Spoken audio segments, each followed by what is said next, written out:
जय हिंद दोस्तों, स्वागत है आपका एक और नई वीडियो में। इंडियन स्पेस रिसर्च ऑर्गेनाइजेशन जिसने अपनी पहली सैटेलाइट को लॉन्च करने के लिए साइकिल और बैलगाड़ियों से पार्ट्स को ट्रांसपोर्ट किया था, आज वही इसरो चांद पर भी मिशन भेजने की काबिलियत रखता है। और आज हम इसी इसरो के 3 बहुत महत्वपूर्ण मिशन के बारे में जानने वाले हैं, इसरो के सभी चंद्रयान मिशन के बारे में। ये मून मिशन की एक कंटिन्यूस सीरीज है जिसमें हम चंद्रयान 1, चंद्रयान 2 और चंद्रयान 3 सभी के बारे में डिटेल्स में जानेंगे।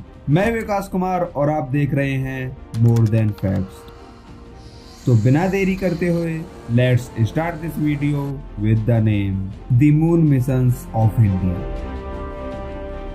तो सबसे पहले हम बात करते हैं इसरो के चंद्रयान 1 मिशन के बारे में। चंद्रयान 1 को हम इन सभी मिशंस में सबसे महत्वपूर्ण मिशन भी कह सकते हैं, क्योंकि अगर ये मिशन सफल नहीं होता तो शायद हम चंद्रयान 3 को चंद्रमा की तरफ नहीं भेज रहे होते, क्योंकि चंद्रयान 1 चंद्रमा की तरफ इसरो का पहला मून मिशन था। तो चलिए बिना देरी करते हुए चंद्रयान 1 की यात्रा में प्रवेश करते हैं। इसरो ने चंद्रयान 1 मिशन को 22 अक्टूबर 2008 को सतीश धवन स्पेस सेंटर में सेकंड लॉन्च पैड से लॉन्च व्हीकल PSLV C11 के द्वारा लॉन्च किया था। चंद्रयान 1 सक्सेसफुली लॉन्च हुआ और लॉन्च होने के बाद 13 डेज तक अर्थ के 5 ऑर्बिट्स के बाद 4 नवंबर को अर्थ के ऑर्बिट से मून की तरफ निकल गया और फाइनली 8 नवंबर 2008 को मून के ऑर्बिट में एंटर हो गया।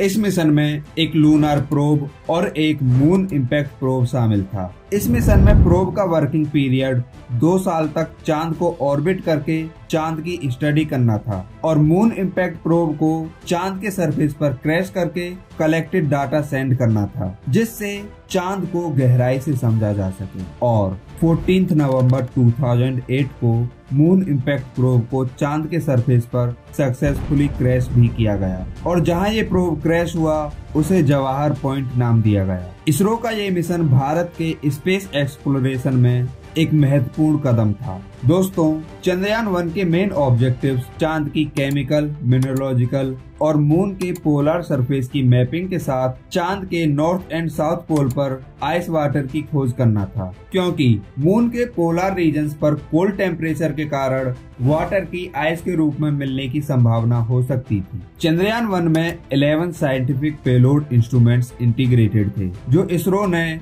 USA, UK, Germany, Sweden and Bulgaria के साथ मिलकर बनाए थे और इन सभी इंस्ट्रूमेंट्स की मदद से चंद्रयान 1 चांद की स्टडी करता। इस मिशन में मून इम्पैक्ट प्रोब ने एक इम्पोर्टेंट रोल प्ले किया था। जब ये चांद के सरफेस पर सैकल्टन क्रेटर में क्रैश हुआ तो इसके इम्पैक्ट के कारण उठने वाली लूनार सॉइल से डाटा कलेक्ट किया गया और चंद्रयान 1 मिशन ने चांद के साउथ पोलर सरफेस पर आइस वाटर मॉलिक्यूल्स की मौजूदगी की खोज करके इतिहास रच दिया। वैसे ये भी एक डिबेट है कि इसरो ने नहीं, नासा ने मून पर आइस वाटर की खोज की थी। तो चलिए इस कंफ्यूजन को भी समझ लेते हैं।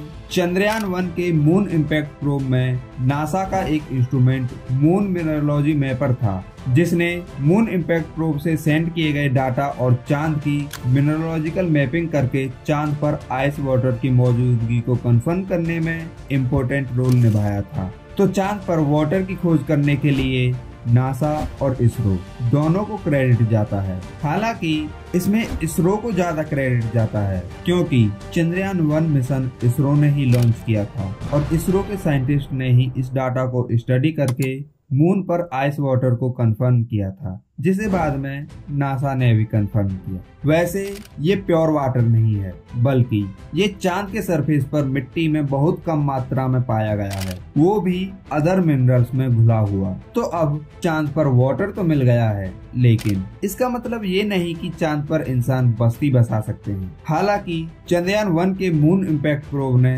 चांद की सरफेस पर हीलियम 3 की मौजूदगी को भी कंफर्म किया। हीलियम 3 एक बहुत अच्छा फ्यूल है जो भविष्य में हमारे मून पर fusion reactors and power houses के लिए एक पोटेंशियल फ्यूल सोर्स हो सकता है। चंद्रयान 1 ने अपने पूरे वर्किंग टाइम में चांद की ऑलमोस्ट 70,000 फोटोज इसरो तक भेजी थी। चंद्रयान 1 ने बखूबी अपना मिशन पूरा किया। हालांकि ये मिशन 2 इयर्स के टाइम पीरियड के लिए था, लेकिन नवंबर 2008 में ही प्रोब में थर्मल प्रॉब्लम्स नजर आने लगी। इवन मई 2009 में तो प्रोब के टेम्परेचर को ठंडा रखने के लिए प्रोब को 100 किलोमीटर से 200 किलोमीटर के ऑर्बिट में शिफ्ट कर दिया गया। लेकिन 28 अगस्त 2009 को फाइनली प्रोब में थर्मल प्रॉब्लम्स और कई सेंसर्स के फेलियर्स के कारण इसरो का प्रोब से कनेक्शन लॉस्ट हो गया और ये मिशन यहीं पर एंड हो गया। वैसे इसके बाद भी चंद्रयान 1 प्रोब मून को ऑर्बिट करता रहा,